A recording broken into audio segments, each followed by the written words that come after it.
ಯೋಚನೆ ಮಾಡಿದ ಜಿಟಿ ರವಿ ಅದೇ ರೀತಿ ಇಡೀ ಸಮಾಜ ಬಂದವರಿಂದ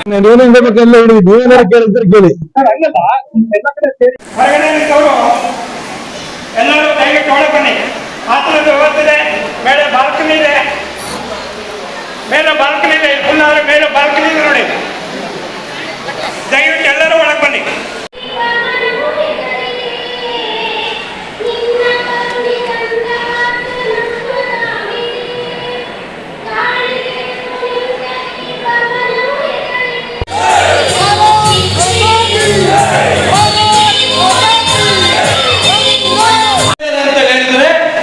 ಏನೋ ಒಂದು ಬದಲಾವಣೆ ಇದೆ ಅಂತ ಹೇಳಿ ಲೆಕ್ಕಾಚಾರ, ಏನೋ ಒಂದು ಬದಲಾವಣೆ ಇದೆ ಅಂತ ಲೆಕ್ಕಾಚಾರ.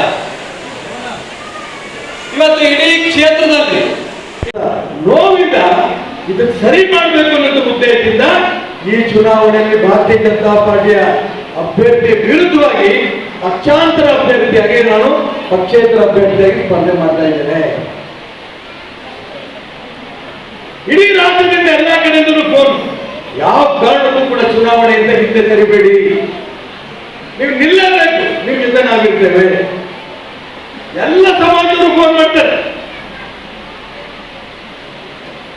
ಒಂದ್ ಕಡೆ ಕಾಂಗ್ರೆಸ್ ಹೇಳ್ತಾರೆ ಎಲ್ಲ ಇಡಿಗಳು ನಮ್ಮ ಜೊತೆಗಿದ್ದಾರೆ, ಒಂದ್ ಕಡೆ ಯಡಿಯೂರಪ್ಪನವ್ರ ಮಗ ಹೇಳ್ತಾರೆ ಎಲ್ಲ ಲಿಂಗಾಯತರು ನಮ್ಮ ಜೊತೆಗಿದ್ದಾರೆ. ನಾನೇ ಹೇಳ್ತೇನೆ, ಈಡಿಗಳು ಲಿಂಗಾಯತರು ಎಲ್ಲ ಸೇರಿ ಇಡೀ ಹಿಂದೂ ಸಮಾಜದ ಜೊತೆಗಿದೆ. ಈ ನಂಬಿಕೆ ನಮಗಿದೆ. ಬೆಳಿಗ್ಗೆ 6 ಗಂಟೆ ಹೊರತು ನಾನು ಭದ್ರಾವತಿ ಭಾಗದಲ್ಲಿ ಹೋಗಿದ್ದೆ. ಆ ಹಳ್ಳಿಗಳಲ್ಲಿ 6 ಗಂಟೆಯಿಂದಲೇ ಕಾದು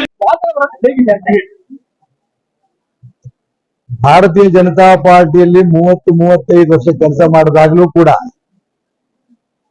5 ಬಾರಿ ಶಿವಮೊಗ್ಗದಲ್ಲಿ MLA ಆದ್ರೂ ಕೂಡ ಲೋಕಸಭೆಗೆ ಈ ತರ ಸ್ಪರ್ಧೆ ಮಾಡಿದಂತ ಸಂದರ್ಭದಲ್ಲಿ ನನಗೆ ಅದನ್ನೆಲ್ಲ ಹೋಲಿಸಿದ್ರೆ ಅದಷ್ಟಕ್ಕೂ ಹೆಚ್ಚಾಗಿ ಅತಿ ಹೆಚ್ಚು ಜನ ಬೆಂಬಲ ನನಗೆ ಕಾಣ್ತಾ ಇದೆ.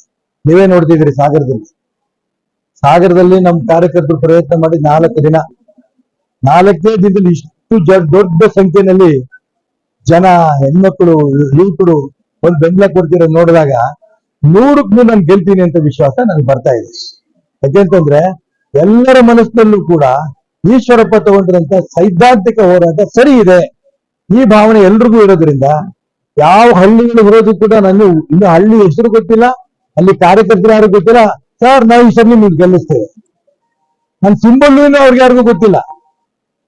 ಇಷ್ಟರ ಮಟ್ಟಿಗೆ ಜನ ಬೆಂಬಲ ಸಿಗ್ತಾರೆ ನೋಡಿದಾಗ ಇದಕ್ಕೂ ತುಂಬಾ ಸಂತೋಷ ಆಗುತ್ತೆ.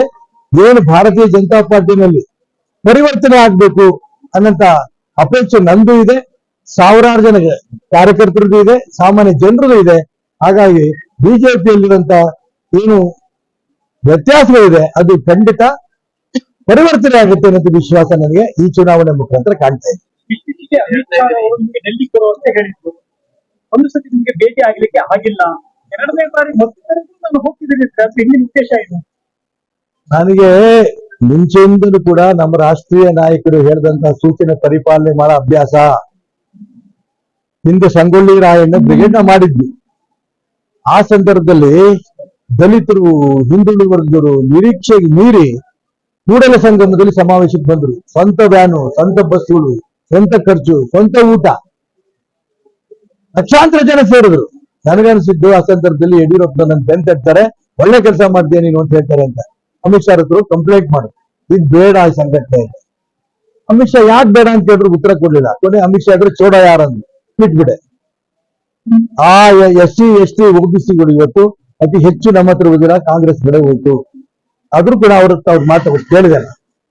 ಇದಾದ ನಂತರ ಯಡಿಯೂರಪ್ಪನವ್ರು KGP ಕಟ್ಟಿದ್ರು, ಬೇರೆ ಪಕ್ಷ ಕಟ್ಟಿದಂತ ಸಂದರ್ಭದಲ್ಲಿ ನನಗೆ ನೀನು ಮಂತ್ರಿ ಸ್ಥಾನಕ್ಕೆ ರಾಜೀನಾಮೆ ಕೊಟ್ಟು ಪಕ್ಷದ ಅಧ್ಯಕ್ಷ ಆಗ್ಬೇಕು ಅಂತ ಹೇಳಿದಾಗ ಮಂತ್ರಿ ಸ್ಥಾನಕ್ಕೆ ರಾಜೀನಾಮೆ ಕೊಟ್ಟು ಪಕ್ಷದ ಅಧ್ಯಕ್ಷನಾಗಿ ಕೆಲಸ ಮಾಡಿದೆ. 2ನೇ ಸೂಚನೆ ಅವ್ರು ಕೊಟ್ಟಿದ್ದು. 3ನೇದು, ಮೊನ್ನೆ ನಡೆದಂತ ವಿಧಾನಸಭಾ ಚುನಾವಣಾ ಸಂದರ್ಭದಲ್ಲಿ ನೀವು ಚುನಾವಣಾ ರಾಜಕಾರಣದಿಂದ ನಿವೃತ್ತಿ ಆಗ್ಬೇಕು, ಇನ್ಯಾವುದೇ ಕಾರಣಕ್ಕೂ MLA ಚುನಾವಣೆ ನಿಲ್ಕೂಡುದು ಅನ್ನೋ ಸೂಚನೆ ಬಂತು. 5 ನಿಮಿಷಕ್ಕೆ ಪತ್ರ ಕಳಿಸಿದೆ ನಾನು, ಆಗ್ಬೋದು ಅಂತ. ಇದು ನಾನು ಬೆಳ್ಕೊಂಬಂದಿರೋಂಥ ರೂಪ. ಆದ್ರೆ ಈ ಬಾರಿ ಅಮಿತ್ ಶಾ ಫೋನ್ ಮಾಡಿದಂತ ಸಂದರ್ಭದಲ್ಲೂ ಕೂಡ ಅಮಿತ್ ಶಾ ಅವ್ರು ಹೇಳಿದೆ, ನಾನು ನಾನು ಈ ಸಾರಿ ನಿಮ್ಮ ಸೂಚನೆಯನ್ನ ಮೀರ್ತೀನಿ ಅಂತ ನನಗೆ ಅನ್ನಿಸ್ತಾ ಇದೆ. ಇಡೀ ಕರ್ನಾಟಕ ರಾಜ್ಯದಲ್ಲಿ ಬಿಜೆಪಿ ಪರಿಶುದ್ಧ ಆಗ್ಬೇಕು ಅಂತ ಅಪೇಕ್ಷೆ ಪಡ್ತಾ ಇದ್ದಾರೆ. ಅದಕ್ಕೋಸ್ಕರ ನಾನು ಚುನಾವಣೆಗೆ ನಿಲ್ತಾ ಇದ್ದೀನಿ. ದಯವಿಟ್ಟು ಡೆಲ್ಲಿ ಬರ್ತೀನಿ, ನಾನು ನಿಮ್ ದೊಡ್ಡವ್ರ ಮಾತಿಗೆ ಗೌರವ ಕೊಟ್ಟು ಬರ್ತೀನಿ. ಅಲ್ಲಿ ನನಗೆ ಒತ್ತಾಯ ಮಾಡಿಕೊಡುದು, ಸೂಚನೆ ಕೊಡ್ಕೊಡುದು ಅಂದಾಗ ಸೂಚನೆ ಅಲ್ಲಪ್ಪ ಪ್ರಾರ್ಥನೆ ಅಂದ್ರು.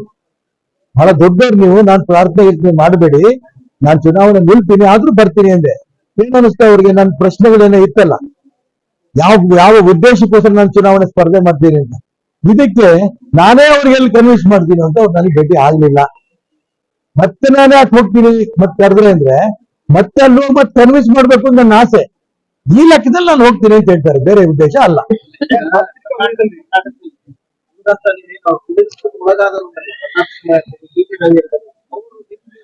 ಯಾವ ರೀತಿ ಬೆಂಬಲ ಕೊಡ್ತಾ ಇದ್ದಾರೆ? ಒಂದು ಪೊಲಿಟಿಕಲ್ ಪಾರ್ಟಿನಲ್ಲಿ 40 ವರ್ಷ ಇದ್ದು ಹೊರಗೆ ಬರ್ಬೇಕಾದ್ರೆ ತಾಯಿಯನ್ನು ಬಿಟ್ಟು ಬಂದಷ್ಟು ನೋವು ನಂಗೆ ಆಗ್ತಾ ಇದೆ. ನಾನೊಬ್ಬನೇ ಮಾಡ್ತೀನಿ, ಫೈಟ್ ಮಾಡ್ತೀನಿ. ನಾನು ಹಿಂದಿನಿಂದ ನೀವು ಏನೇ ಸಪೋರ್ಟ್ ಮಾಡ್ಬೇಕು ಮಾಡಿ ಅಂತ ಅವ್ರ ಹತ್ರ ಎಲ್ಲರ ಹತ್ರ ಮಾತಾಡಿದ್ದೀನಿ. ಅದು ಅವ್ರಿಗೂ ನೋವಿದೆ, ನೀವೊಬ್ಬರೇ ಹೋರಾಟ ಮಾಡ್ತಿದ್ದೀರಿ ಅಂತ ಅಂದ್ಬಿಟ್ಟು ಹಿಂಭಾಗಲಿಂದ ಹಿಂದ್ಗಡೆಯಿಂದ ಏನೇ ಸಹಾಯ ಮಾಡ್ಬೇಕು ಅವರೆಲ್ಲರೂ ಸಹಾಯ ಮಾಡ್ತಾ ಇದ್ದಾರೆ. ಅವ್ರು ಯಾಕೆ ಅಂತಂದ್ರೆ ಅವ್ರ ಚುನಾವಣೆ ನಿಲ್ಲೋದಕ್ಕೆ ನನಗೂ ಇಷ್ಟ ಇಲ್ಲ, ನಾನು ಅವರು ಇಷ್ಟ ಇಲ್ಲ. ನಾನೊಬ್ಬ ನಿಲ್ತಾ ಇದ್ದೇನೆ.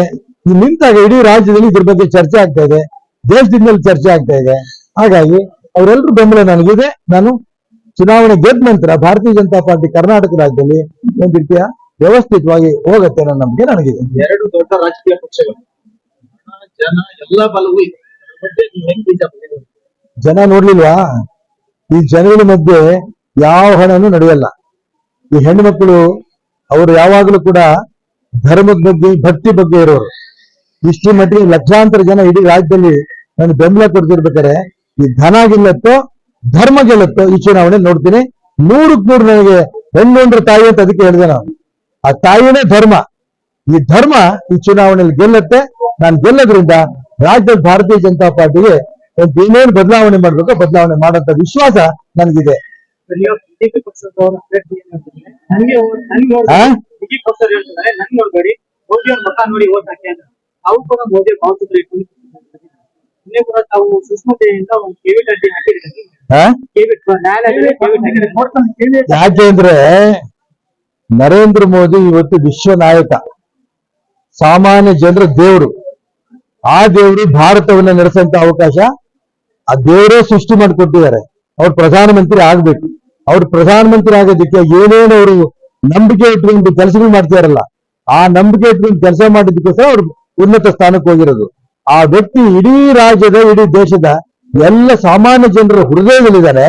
ಆ ಹೃದಯದಲ್ಲಿರುವಂತ ಮೋದಿನ ಆಶೀರ್ವಾದ ನಮ್ಗೆ ಇರ್ಲಿ ಅಂತೇಳಿ ಮೋದಿ ಹೆಸರು ಫೋಟೋ ಕೂಡ ನಾನು ಹಾಕೊಂಡಿದ್ದೀನಿ. ಯಾರು ಬೇಕಾದ್ರೂ ಹಾಕೋಬಹುದು. ಕೆಲವರು ಕುತಂತ್ರ ಮಾಡಿ ಕೋರ್ಟ್ಗೆ ಹೋಗಿ ಇಷ್ಟೇ ತಗೊಂಡ್ಬಂದು ಈ ತರ ಮಾಡ್ಬೋದು ಅನ್ನೋದಕ್ಕೋಸ್ಕರ ಕೇವಿಟ್ ಕೂಡ ಹಾಕೊಂಡಿದ್ದೀನಿ. ಕೊನೆಯದಾಗಿ ಈಗ ಅಮಿತ್ ಶಾ ಅವರ ಭೇಟಿಯನ್ನ ತಮಗೆ ನಿರಾಕರಿಸಿದ್ದಾರೆ. ಇದರಲ್ಲಿ ಹಿಂದೆ ಯಾರು ಷಡ್ಯಂತ್ರ ಇದೆಯಾ? ನನಗೆ ಗೊತ್ತಿಲ್ಲ. ನಾನು ಸುಮ್ನೆ ನಾನು ಯಾಕೆ ಹೇಳಿ, ಏನು ಗೊತ್ತಿದ್ದೆ ಅಕಸ್ಮಾತ್ ಗೊತ್ತಿದ್ರೆ ಯಾವ ಮುಲಾಜಿಲ್ದು ಹೇಳ್ತಿದ್ದಾರೆ. ನನ್ಗಿನ್ನು ಯಾರ್ದು ಮುಲಾಜಿಲ್ಲ. ಷಡ್ಯಂತ್ರ ಏನಾದ್ರು ಗೊತ್ತಿಲ್ಲ. ಅಮಿತ್ ಶಾ ಮನಸ್ಸಿನಲ್ಲಿ ಇರ್ಬೋದು, ಇವ್ರು ಇಟ್ಕೊಂಡಿರೋಂಥ ಉದ್ದೇಶಗಳು ಏನಿದೆಯಲ್ಲ, ಕುಟುಂಬ ರಾಜಕಾರಣದಿಂದ ಮುಕ್ತ ಆಗ್ಬೇಕು, ಹಿಂದೂ ನಾಯಕರುಗಳಿಗೆ ಗೌರವ ಸಿಗ್ಬೇಕು, ಹಿಂದುತ್ವ ಗೌರವ ಸಿಗ್ಬೇಕು, ಬಿಜೆಪಿ ಶುದ್ಧೀಕರಣ ಆಗ್ಬೇಕು ಅಂತ ನಾನೇನು ಇಟ್ಕೊಂಡಿದ್ದೀನಲ್ಲ,